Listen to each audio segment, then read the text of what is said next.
Avui em trobo amb el Final Cut Pro, el programa d'edició de vídeo d'Apple. En aquest tutorial ensenyaré 4 tocs bàsics d'aquest programa, tampoc té gaire dificultat. Primer de tot, el que farem és crear un nou projecte. Per crear un nou projecte ens anem aquí a baix, anem al signe més, posem el nom del projecte, jo li posaré tutorial exemple. Els events, què són els events? Ara us ho ensenyo. Per exemple, jo posaré les animacions d'event predefinit. Vale? Aquí ens surt de les configuracions, l'àudio. Continuem. Ja tenim creat el que és el projecte.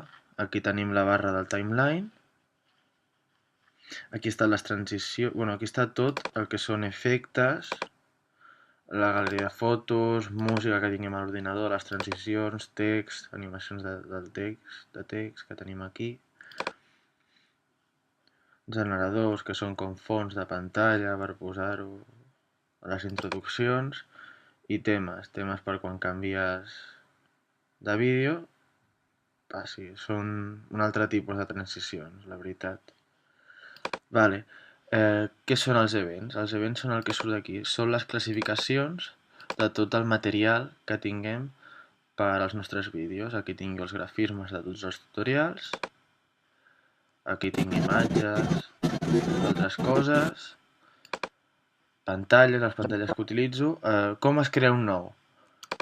Botó dret, New Event. Bueno, si us fixeu, Final Cut és totalment en anglès. Encara no està ni en espanyol ni en català, tampoc. Li posarem un nom a l'event. Exemple. Vale. Exemple, aquí tenim l'event nou. Podem importar des d'una càmera. Ara, per defecte, aquí surt la càmera del FaceTime. Tanquem. I també podem importar directament des de carpetes els arxius que tinguem. Aquí puc importar aquest vídeo, per exemple. I el tenim aquí. I és el mateix. Bueno, passa per sobre. Canvia i si volem importar més el mateix. Import from camera i import from files. Com funciona la barra del timeline? Molt fàcil. Arrosseguem. Nosaltres aquí tenim aquí tot el vídeo. Dreceres del teclat. Tenim la B, que és per tallar. I amb la A podem tornar a el que és la selecció. Amb la B, si tallem el vídeo. Vale? Tornem a la A.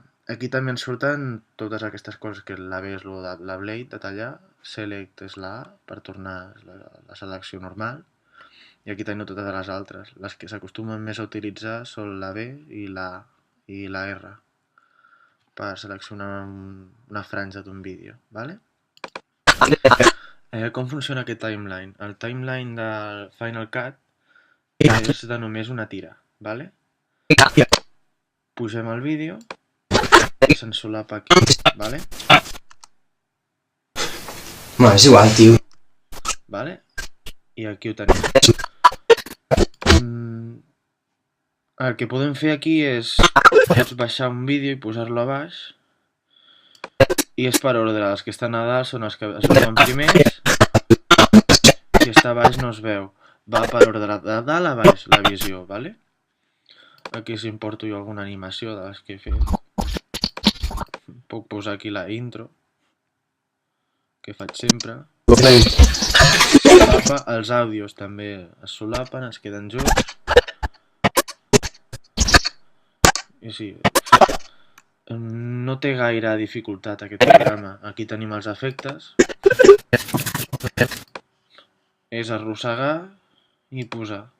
No té gaire dificultat, la veritat. Els generadors, el que deia abans, són fons. Per posar de fons, i jo ara si vull posar aquí un text, l'arrossego.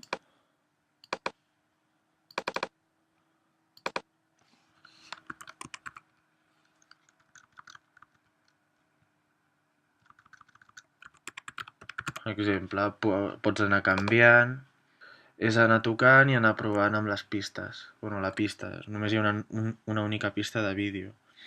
Després, si vols tenir com una subcategoria de vídeos, estan els storylines. Vale, aquí se'ns ha format un requadre i aquí llavors jo puc tenir molts fragments del vídeo i moure'ls a la vegada.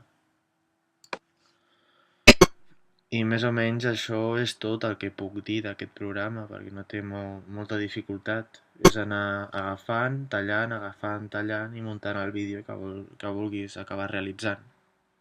Després, per acabar, quan vulguis renderitzar, te'n vas aquí a dalt, a Share, Media Browser, i se'ns carrega. Podem escollir les opcions, si volem per iPhone, per iPad, bueno, això és Apple, per això ens surt així, Mac i PC, i aquí ens surt més o menys el tamany aproximat, poc més puc dir, i li dones a Publish i es publica.